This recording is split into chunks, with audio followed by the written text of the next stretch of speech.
తిరుమల తిరుపతి దేవస్థానం స్వామివారి ప్రసాదం లడ్డూకి సంబంధించినటువంటి అంశం తెర మీదకు వచ్చినటువంటి సమయంలో AP deputy CM Pawan Kalyan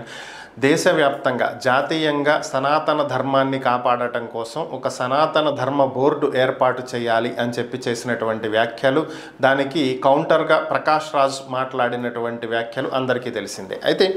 ఏదైనా అపచారం జరిగి ఉంటే దానికి బాధ్యులైనటువంటి వారిని శిక్షించాలని, అంతే తప్ప దేశవ్యాప్తంగా ఉద్రిక్తతలు చెలరేగే విధంగా పవన్ కళ్యాణ్ మాట్లాడటం ఏంటని చెప్పి ప్రకాష్ రాజ్ ఆ రోజు వ్యాఖ్యానించడం జరిగింది. దీనికి సంబంధించి ఈరోజు పవన్ కళ్యాణ్ గారు స్పందించడం జరిగింది. అసలు ప్రకాష్ రాజ్ దేన్ని ఉద్దేశించి మాట్లాడుతున్నారు, ఇక్కడ ఎవరిని రెచ్చగొట్టేటువంటి వ్యాఖ్యలు తాను చేయలేదని, దేశవ్యాప్తంగా సనాతన ధర్మాన్ని కాపాడాలి అని చెప్పి తాను చెప్తున్నానని, ఏ మతానికి సంబంధించినటువంటి హక్కు ఆ మత వ్యక్తులకు ఉంటుందని, వారు ఇతర మతాలను కించపరచకుండా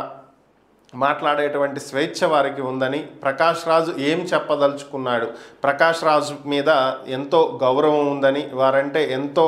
గౌరవం ఉందని, కానీ వారు ఈ విధంగా మాట్లాడటం అసలు ఎందుకు మాట్లాడుతున్నారో, అసలు ఏంటి సంబంధం, ఆయన మాట్లాడాల్సినటువంటి అవసరం ఏముంది, మేము అంత తప్పుగా ఏం మాట్లాడాము, సో దీన్ని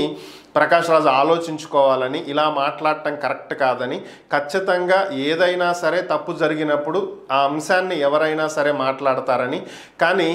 ఏదో రెచ్చగొట్టే విధంగా వ్యాఖ్యలు చేశామనే విధంగా ప్రకాష్ రాజ్ మాట్లాడటం అయితే కరెక్ట్ కాదు అని చెప్పి పవన్ కళ్యాణ్ వ్యాఖ్యానించడం జరిగింది.